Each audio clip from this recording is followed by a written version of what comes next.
ତମେ ଯଦି ସଫଳତା ପାଇବା ପାଇଁ ଚାହୁଁଛ ତା ନିହାତି 3ଟା କାମ ଜାଣିଥିବା ନିହାତି ଜରୁରୀ ତମମାନଙ୍କୁ। ସେ 3ଟା କାମ ବିଷୟରେ 1 ନମ୍ବର ହଉଛି ତମେ କିସ କଥା ହଉଛ, କେ ବିଷୟରେ କଥା ହଉଛ ନାହିଁ, ଆଉ କଣ ଚାଲୁଛ, କଣ ପିନ୍ଧୁଛ, ଏଗୁଡା ସବୁ ବାହାର ଲୋକ ଦେଖି ତମକୁ କିଛି ଫରକ ପଡୁନି ନା। ତ ତମର କାହିଁ ଫରକ ପଡିବ? ତମେ ଯେ କାମ କରୁଛ ତମେ ନିଜ ଭିତରେ କନଫିଡେନ୍ସ ନେଇକି କାମ କର। 2 ନମ୍ବର ଲୋକ ଚିହ୍ନିବା ଆଉ ଜାଣିବା କେମିତି। ତମ ଖରାପ ସମୟରେ ଯେଉଁମାନେ ଠିଆ ହଉଛନ୍ତି ତାକୁ ତମେ ସାଙ୍ଗେ ଛାଡିବନି, ଯେଉଁମାନେ ତମ ଖରାପ ସମୟରେ ଠିଆ ହଉନାହାନ୍ତି ତାକୁ ବାହାର ମେ ଯାଉ। ସିଏ ଲୋକ ତମ ବିଷୟରେ ବହୁତ କଥା କହିବେ କିନ୍ତୁ ସହିବାକୁ ପଡିଥିବ ତମମାନଙ୍କୁ। 3 ନମ୍ବର ତମେ ଯେ ଡିସିସନ ନଉଛ ଭାବି ଚିନ୍ତି ଥରେ ଡିସିସନ ନବ।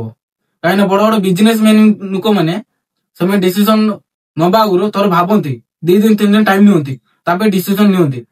ଏଇ ଜିନିଷର ଏଇ ସବଜେକ୍ଟ ନେମି କି ସେଟା ନେମି ଏମିତି ଭାବି ନିଅନ୍ତି। କେଟା ଠିକ ହବ କେଟା ଭୁଲ ହବ ସେମାନେ ଜାଣିଛନ୍ତି।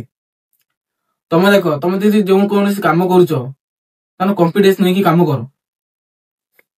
କାହିଁକିନା କନଫିଡେନ୍ସ ଏମିତି ଗୋଟେ ଜିନିଷ, ତମେ ଯଦି ଡେଲି ଡେଲି କହିବ ମୁଁ କରିମି ତମ ଦିମାଗରୁ ଦେଇଦେଇ ଜିନିଷଟା ହାସିଲ କରିମି, ଯାହା ହେଇଯାଉ ଜିନିଷଟା ହାସିଲ କରି ରଖିବି ମୁଁ। ଏତିକି ରହୁଛି। ଜୟ ଜଗନ୍ନାଥ।